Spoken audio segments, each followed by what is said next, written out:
E essa comida que eu estou falando, pastores e obreiros, e essa comida que eu estou falando, líderes, talvez você ainda não comeu. Jesus comia de uma comida, quer dizer, se alimentava de algo que lhe dava uma completa satisfação e prazer. E não era comida que enche o ventre. Porque ele falou: discípulos, eu tenho uma comida para comer que vocês não conhecem. Será que os discípulos não conheciam comida natural, meus irmãos? Claro que conheciam. Jesus então não estava falando de uma comida natural, ele estava falando de algo que nos alimenta, algo que nos supre, algo que traz satisfação, mas que não é nem comida, nem bebida. Mas Jesus disse o que era. Os discípulos então perguntaram uns aos outros: tem-lhe porventura alguém trazido o que comer? Jesus disse: a minha comida consiste em satisfazer a vontade daquele que me enviou e realizar a sua obra. Para você ter um encargo para plantar 1000 igrejas, ou ser um dos 1000 pastores e 1000 pastoras, você precisa pagar o preço, mas também precisa ver a recompensa. Nós temos falado muito, e vamos falar mais, a respeito de pagar o preço para edificar a igreja. Existe um preço, nem todos querem pagá-lo. Existe um preço para participar da obra que é exclusiva de Deus, e nem todos querem pagá-lo. Alguns querem ter o benefício da obra, sem pagar o preço que ela exige. Você que hoje, nessa tarde, que não está fácil, o calor, a temperatura, está pagando o preço. Enquanto muitos estão aí desfrutando de um dia de calor no feriado, você resolveu abrir mão disso para comer de uma comida que não está sendo vendida nos restaurantes, nas lanchonetes e nos supermercados. É o pão vivo que desce do céu, é a palavra de Deus. É um preço, e o preço não é igual para todos. Fala para o irmão que está do seu lado: o preço não é igual para todos. O preço é mais caro para uns do que para outros. Por exemplo, Jesus falou para o endemoniado gadareno. Depois que o endemoniado gadareno foi liberto, o que ele falou para Jesus, meus irmãos? Mestre, deixa eu te seguir, não foi? O que Jesus falou para o ex-endemoniado gadareno? Não, você não vai me seguir não. Você vai voltar para os seus familiares e vai pregar o evangelho para eles, não foi assim? Agora, para o jovem rico, quando Jesus colocou o preço, o que Jesus falou? Jovem, vende tudo e me segue. Ele colocou o preço, mas o preço foi diferente para o endemoniado gadareno, para o rapaz e para o jovem rico. O preço foi diferente. Para um ele falou, é como se fosse assim: pastor Sérgio Carvalho, você não vai me seguir não, você vai voltar para a sua família e vai pregar o evangelho para eles. Mas aí para o outro, ele falou: não, você vai vender tudo e vai me seguir. Mas esse ministério aqui é incoerente, parece que tem 2 pesos e 2 medidas.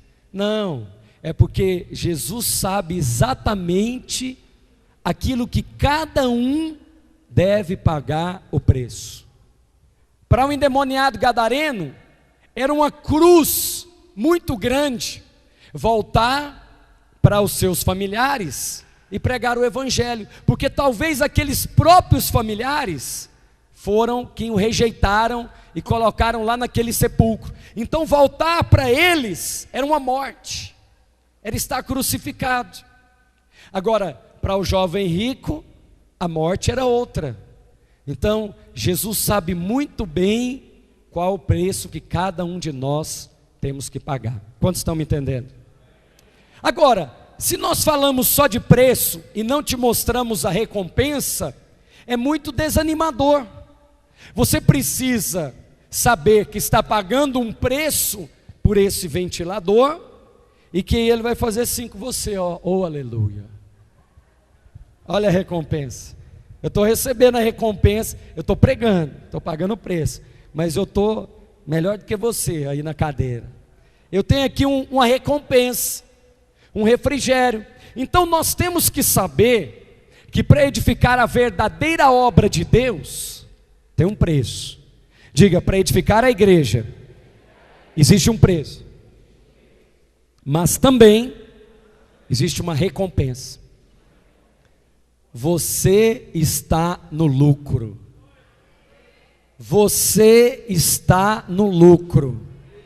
Porque o Deus vivo e eterno, quer ver? Vou te mostrar isso na Bíblia. Abre em Atos, por favor. Atos, capítulo 17, versículo 24.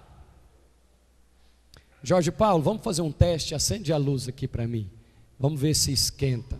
Essa iluminação é fria, mas não quero esquentar o ambiente. Só quero deixar mais claro, porque já tem alguns dormindo, então talvez a claridade ajude você a acordar. Atos 17, versículo 24. O Deus que fez o mundo e tudo o que nele há, sendo o Senhor dos céus e da terra, não habita em templos por mãos de homens. Olha o 25. Nem tampouco é servido por mãos de homens. Diga, nem tampouco é servido por mãos de homens. Portanto, ninguém pode servir a Deus. Absolutamente ninguém pode servir a Deus, a não ser que Deus o chame. Você entendeu? Todas as demais coisas você pode escolher. Você pode escolher a sua profissão. E você fala, gente, eu vou ser um advogado. Ótimo, você estuda, escolhe e vai ser um advogado. Ah, eu vou ser um médico. Ótimo, eu vou ser um professor. Ótimo. Mas você não pode escolher ser um pastor. Você não pode escolher ser uma pastora. Ah, eu estou gostando desse negócio aqui. Esse povo do ministério parece que é tão feliz. Esse povo do ministério, eles trabalham muito, mas parece que eles estão comendo de outra comida. Eu não estou entendendo. Mestre, come. Quer dizer, ô mestre, dá um tempo. Tem hora de almoço, não. Esse Jesus parece que não descansa.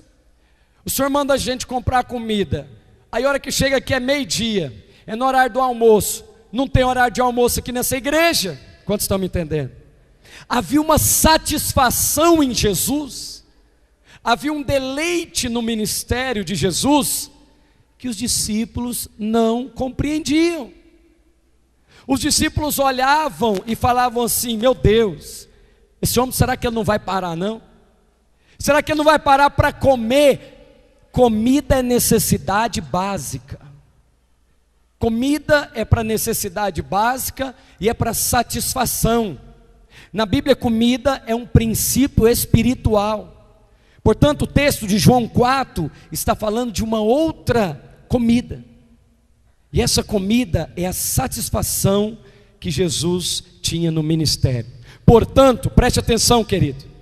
Você não pode servir a Deus, a não ser que Ele te chame. Quantos chamados nós temos aqui?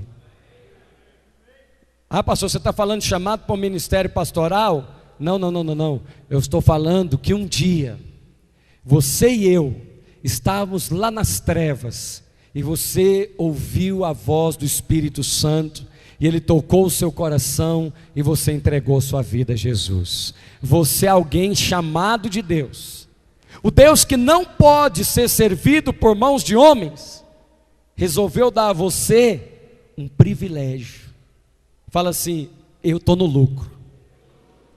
Agora você coloca, embute esse lucro no preço que você está pagando. Porque se você colocar o lucro no preço que está sendo exigido para você pagar, vai ficar mais fácil pagar. Quantos estão me entendendo? Por que o jovem rico não quis pagar o preço? Porque ele olhou para aquilo que ele iria perder, ao invés de olhar para a recompensa. Por que muitos outros na Bíblia, como Sansão, e como outros homens que começaram bem e terminaram mal, não quiseram pagar o preço? porque eles olharam somente para o preço e não olharam para o privilégio. Nós somos privilegiados. Portanto, se você é um privilegiado, se você for chamado por Deus para servi-lo na obra, pagar o preço, agora ficou simples, porque você terá uma satisfação tão grande, uma alegria tão grande de se envolver na obra de Deus, que você vai servir ao Senhor com alegria. Pastor, o que o irmão está querendo dizer? Versículo de número, agora, vamos voltar para o texto, versículo de número 2, vamos ver algumas coisas aqui. Capítulo 4, vamos ler através do versículo de número 1. Quando, pois, o Senhor veio a saber que os fariseus tinham ouvido dizer que ele, Jesus, fazia e batizava mais discípulos do que João, se mesmo que ele não batizava e sim os seus discípulos, deixou a Judéia, retirando-se outra vez para Galiléia. E era necessário passar por Samaria. Chegou a uma cidade chamada Sicar. Versículo 6, estava ali na fonte, diga cansado. Diga cansado. Talvez é assim que você esteja agora, cansado. E é legítimo você estar cansado, especialmente os irmãos que vieram de outras cidades, levantaram de madrugada. O calor faz com que nós nos cansemos mais rápido. Você consegue ficar longas horas num ambiente com ar condicionado, mas num ambiente como esse, o cansaço é mais rápido. Portanto, preste atenção no que eu vou lhe dizer.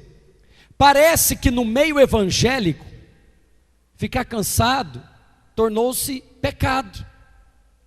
Parece que no meio da igreja, ficar cansado tornou-se algo pecaminoso. Mas diga assim comigo: Jesus estava cansado. Portanto, estar cansado da coisa certa não é pecado.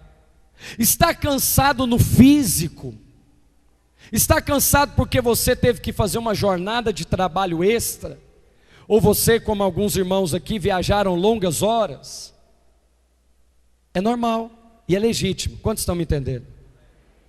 Ter férias é de Deus. Fala para a pessoa que está do seu lado: ter férias é de Deus. Eu conheço irmãos que estão aqui me olhando com esses dois olhos lindos aí que você tem, que tem 4, 5, 6, 7 anos, que não tiram uma férias com a sua família, com a sua esposa. Você está pecando, irmão. Ah, eu não tenho condições. Quem falou que para tirar férias você precisa gastar dinheiro? Para tirar férias não precisa gastar dinheiro, mas tem que vencer mamon. Porque o mamon não deixa você parar de trabalhar. Porque o mamon obriga você a trabalhar 7 dias por semana, trabalhar entra ano e sai ano. O mamon não dá férias. Diga assim: mas Jesus estava cansado. Não é maravilhoso Jesus cansado? Você pode ficar cansado também. E não tem que vir nenhuma acusação sobre você. Ah, pastor é o sujeito mais acusado do planeta. Não tem nenhuma profissão, né, tão acusada quanto pastor. Porque o sujeito vira, fala assim para ele: ei pastor, você está aqui? Estou de férias. Ah, de férias, hein? Ué, mas de férias igual qualquer uma outra profissão. Jesus estava cansado. Diga assim: eu tenho liberdade de estar cansado da coisa certa. Jesus estava cansado de quê? Tem alguém aí? De que Jesus estava cansado? No texto da viagem. Agora, sabe qual é o problema, meus irmãos? É quando nós nos cansamos com a coisa errada. Cansar da viagem, uma boa noite de sono, um final de semana, resolve o seu problema. Agora, existe um problema, quando você fica cansado da coisa errada. E eu ouço alguns irmãos, não aqui, porque essa igreja aqui, e todos os irmãos que estão reunidos aqui, eles são uma igreja de vencedores, amém? Mas eu ouço aí em alguns lugares dizendo: eu estou cansado dessa célula. Opa, está cansado da coisa errada. Eu estou cansado dessa mulher. Amarra aí, irmã. Está cansado da coisa errada. Eu estou cansado dessa casa, desse carro caindo aos pedaços, desse sofá furado. Está cansado da coisa errada. Como assim, pastor? Você tem o direito de ficar cansado da coisa certa, mas ficar cansado da coisa errada pode ser pecado. Ninguém pode cansar-se da obra de Deus. Ninguém pode dizer: eu estou cansado dessa célula. Muito simples. Entrega a sua célula para quem te deu. E não é o pastor, entrega para Deus. Mas no dia que você for entregar, você fala assim: Senhor, eu não quero mais fazer a obra do Senhor, porque eu estou cansado. A sua obra, Senhor, está me cansando. Ela está cansando a minha alma. Ela está consumindo os meus dias. A sua obra, Senhor, destrói vidas, destrói casamento. A sua obra é um peso. É assim a oração de alguns. Agora, e era assim que os discípulos estavam vendo: mestre, come. Ô mestre, para aí um pouquinho, mestre, deixa a gente comer. Como é que o Senhor, parece que o Senhor não para, parece que o Senhor não tem fome. Olha aqui o versículo 3: deixou a Judéia, retirando-se outra vez para a Galiléia, e era necessário passar por Samaria. Era uma viagem. Jesus estava cansado de quê?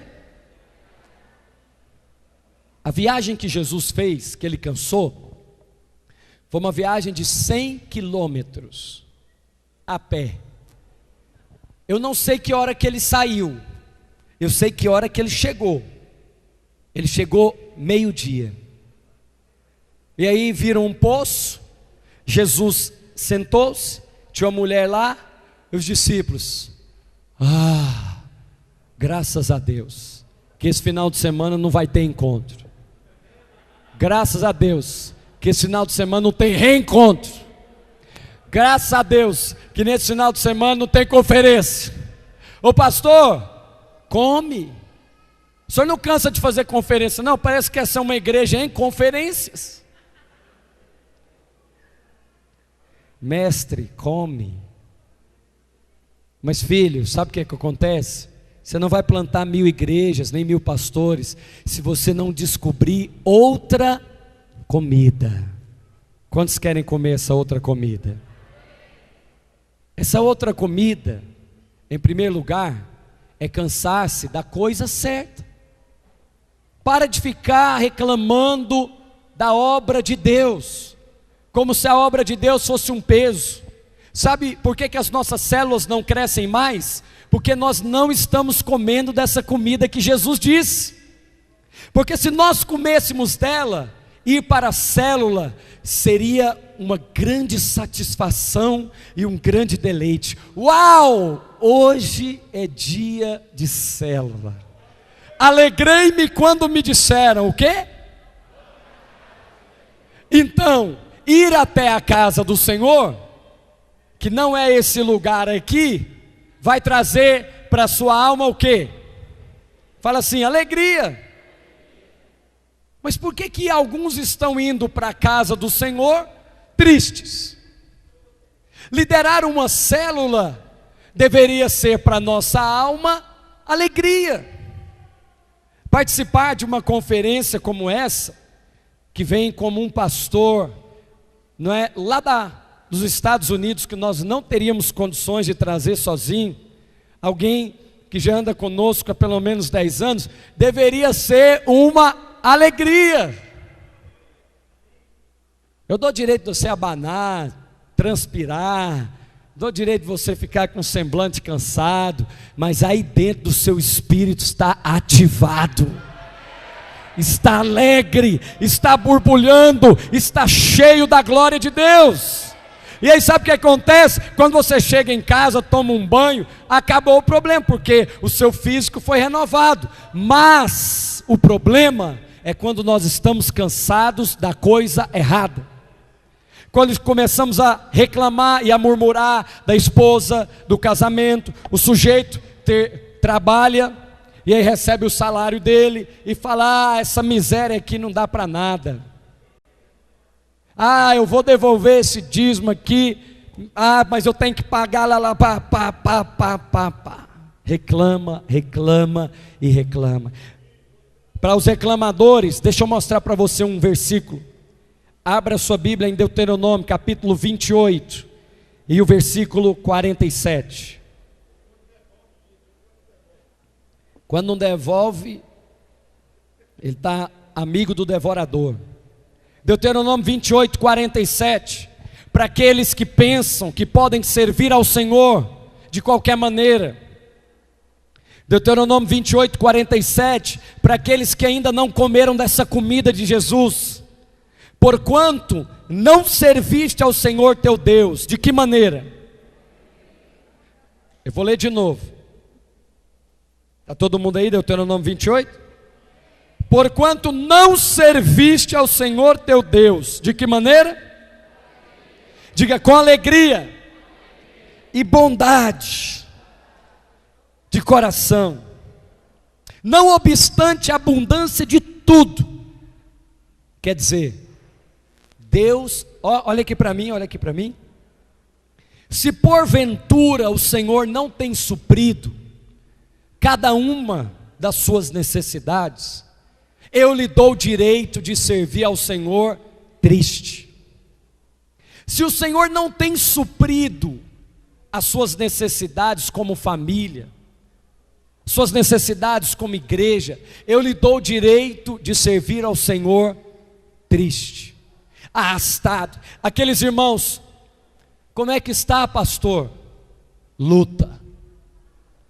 Aí na semana que vem você encontra com ele novamente e pergunta: e agora, pastor? Prova. E aí você passa 3 semanas, você fala: e aí, pastor?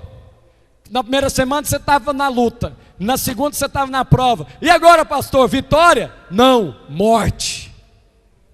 Diga: misericórdia. Existem muitos. Sabe por que não tem mais gente querendo nos seguir, pastor Renato? Porque ainda nós servimos ao Senhor não com alegria completa. Às vezes nós estamos transmitindo para os nossos discípulos peso, fardo, cansaço. E aí o outro olha e fala: o quê? Isso aí quer ser pastor? Estou fora.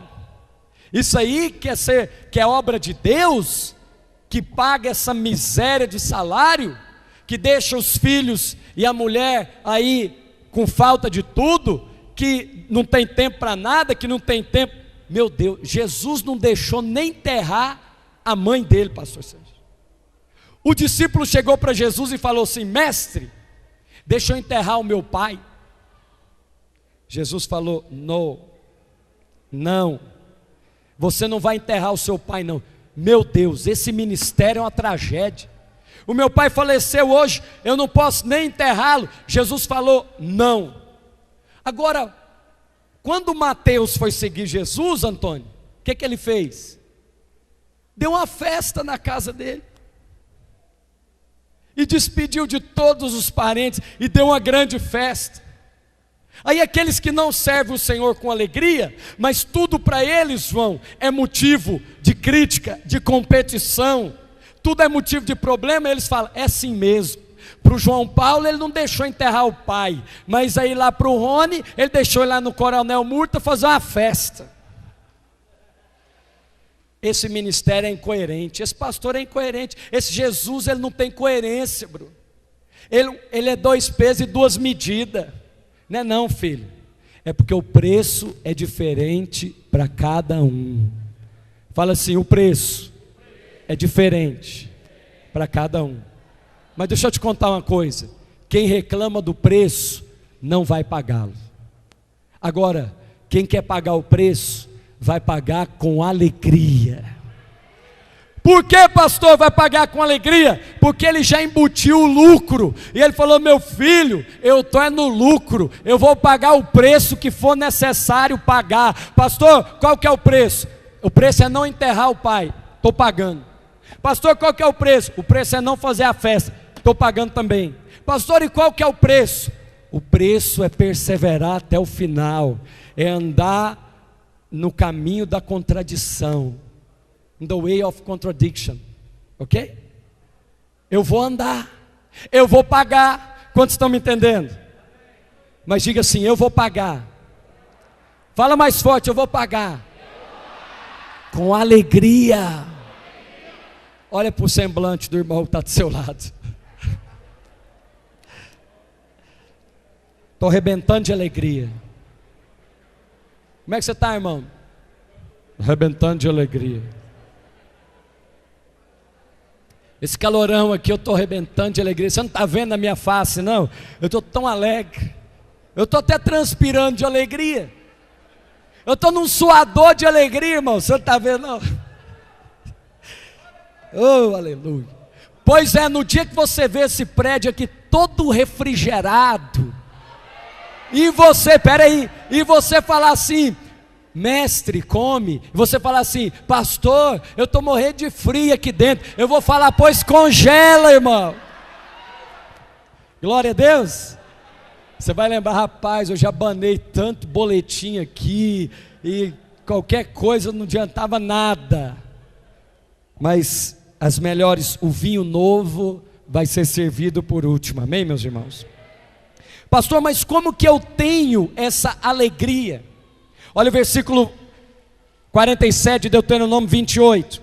Porquanto não serviste ao Senhor teu Deus com alegria e com bondade de coração, não obstante a abundância de tudo, eu posso dizer na presença de Deus: o Senhor tem me abençoado com abundância de tudo. Tem mais alguém nesse círculo aí? Então você tem obrigação de servir ao Senhor teu Deus com alegria. Se Deus tem te abençoado com abundância de tudo, você tem obrigação de servir ao Senhor teu Deus com alegria. With joy. É joy? Gladness, joy, alegria. Alegria. Ainda que seja meio-dia e que você está parado lá no poço, e o sol está quente, deu fome, e o mestre, seu líder, seu discipulador, se olhou no relógio assim, falou: meu Deus, 2 horas, o pastor está falando, e parece que ele não vai parar, porque ele está toda numa pilha louca aí. Não vai comer não, mestre? Lá na reunião lá em Goiânia, deixa eu te contar, nós reunimos lá com o pastor Aloysio uma vez por mês, e aí nós somos uns 30 irmãos supervisores que nos reunimos lá com ele. E aí ele começa às 8 da manhã e vai rendendo, e é 9, e é 10, e é 11, e é 12, e a hora começa 12 horas, aí um começa a cutucar o outro: e aí, será que o trem vai render aqui? Vai ter... Aí nós atacamos todo o lanche possível que tem na sala. Aí acaba tudo, acaba café, acaba água, acaba tudo. Aí o trem está rendendo 1 hora, 2 horas. Aí alguém lá tem a ousadia: ô mestre, come. Quer dizer, presta atenção o que é que isso traduz. Traduz que alguém não está tendo a percepção da alegria, do prazer que existe em fazer obra de Deus. Quer dizer que alguém, talvez eu e você, não estamos percebendo o lucro, a honra, o privilégio que é ser chamado cooperador da obra de Deus. E se nós não percebemos esse lucro, esse privilégio, tudo vai se tornar um peso. Tem alguém me entendendo? Tem crente pesado perto de você, que tudo para ele é um peso? Pois perto de mim tem, só que eu falo para eles: uma comida eu tenho para comer que você não conhece. Se ele falar para mim: então eu quero conhecer, aí eu ensino a comida para ele. Mas se ele falar: não, não tem isso não, então sai de perto de mim, porque eu quero estar com gente faminta pela glória de Deus. Pastor, mas me diga, como é que eu posso? versículo, agora no mesmo texto, Deuteronômio 28:47. Assim com fome, com sede, com nudez e com falta de tudo, servirás aos inimigos que o Senhor te enviará contra ti. Quer dizer, existe uma maldição, existe um juízo para aqueles que servem ao Senhor sem alegria. Você conhece essas pessoas que toda semana estão na prova, estão na luta, toda semana está na tribulação? Conhece alguns, sim ou não? Elas são pessoas felizes, alegres, dá vontade de ser crente perto delas? Dá vontade de viver a vida que elas vivem? Dá, meus irmãos? Agora lá em São Paulo, pastor Wilson nos contou que tiveram que fazer um frete lá no prédio da igreja. Aí o caminhoneiro, eles perguntaram um caminhoneiro lá perto, quanto que seria o frete? Aí o caminhoneiro falou assim: vocês são daquela igreja ali? Somos. Não, para vocês é de graça. Aí o pastor falou: então a paz do Senhor, irmão. Não, paz do Senhor nada, pastor. Você não é crente? Não, mas eu estou interessado em saber como que vocês, que são tão infelizes, conseguem mais gente para esse lugar de infelicidade. Porque, pastor, eu vou ser honesto com o irmão. Vou ser honesto com você, pastor.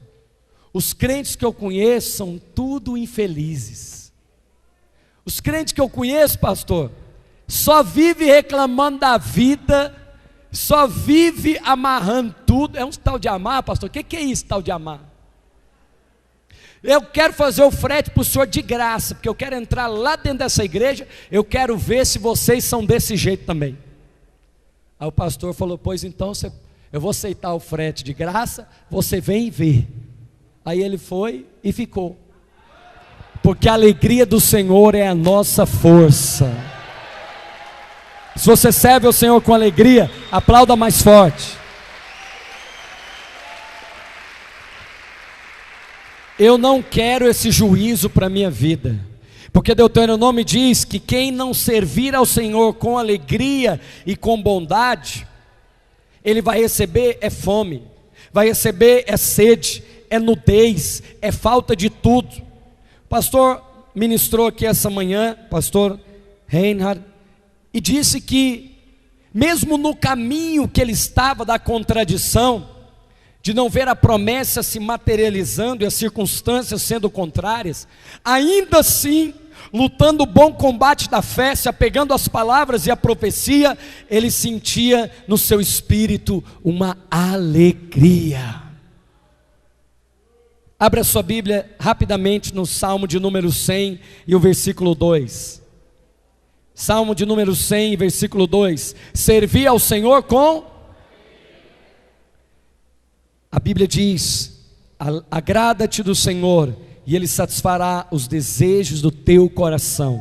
Neemias capítulo 8 e versículo 10 diz: a alegria do Senhor é a nossa força. Presta atenção que eu vou lhe dizer agora. Quando o diabo não conseguir levar você ao pecado, quando o diabo não conseguir levar você para aqueles pecados antigos da carne, ele vai tentar tirar a sua alegria. Quando o inimigo não conseguir levar você à prostituição, às drogas, essas coisas, ele vai tentar fazer com que a obra de Deus se torne um peso, com que a sua célula se torne um peso, com que o seu casamento se torne um peso, como que se congregar domingo, estar com os irmãos, fosse pesado. Ei, meu irmão, aprenda a discernir as estratégias do diabo.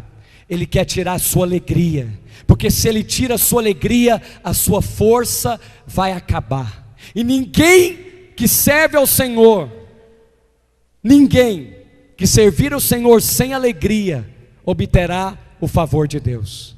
Nós só obteremos o favor de Deus se servirmos o Senhor com alegria. Pastor, como que essa comida? Primeiro, Pastor, Jesus disse a respeito dessa comida. Como que eu posso comer essa comida? Que comida é essa? Você está vendo aqui, geralmente nessas primeiras fileiras aqui, estão os nossos pastores e obreiros. Eu louvo a Deus por essa equipe. Eu gostaria que nessa tarde o pastor Reinhard orasse pela nossa equipe de pastores e obreiros, porque sem eles não seria possível e nem será possível plantar as 1000 igrejas e temos os 1000 pastores.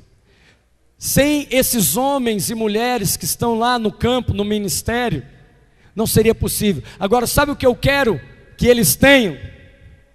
É que eles comam de uma comida que, ao você olhar para eles, ao olhar para a vida deles, apesar de dificuldades, apesar de às vezes restrições de todas as ordens, você fala, eu quero esse negócio aí, ó.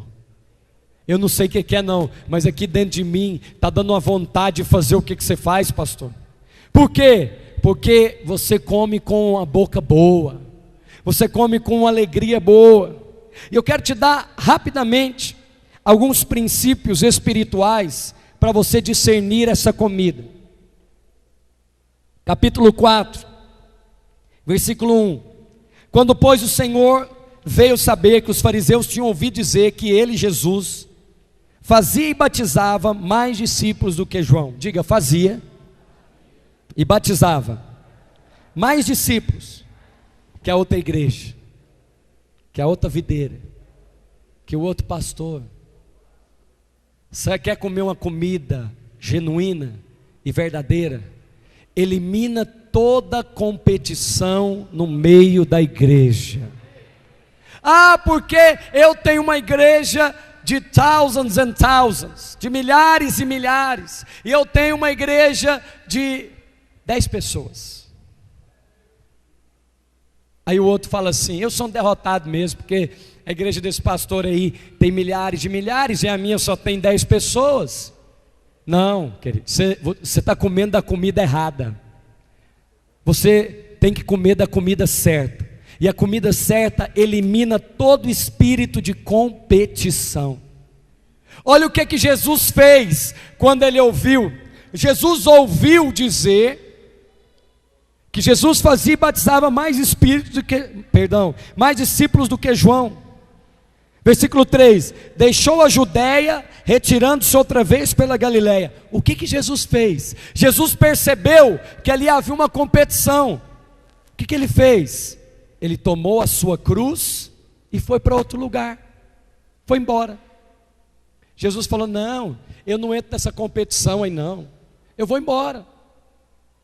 Jesus não comia da comida da competição. Não coma você também. Ah, mas quantos é que você levou no encontro? Ah, eu levei 10. E você? Ah, eu levei 30. Se você não consegue se alegrar com aqueles que se alegram, então você ainda não come da comida que vem do céu. Se você só consegue se alegrar, só consegue chorar com aqueles que choram, então isso até os ímpios fazem. Mas eu quero ver você se alegrar com aqueles que se alegram.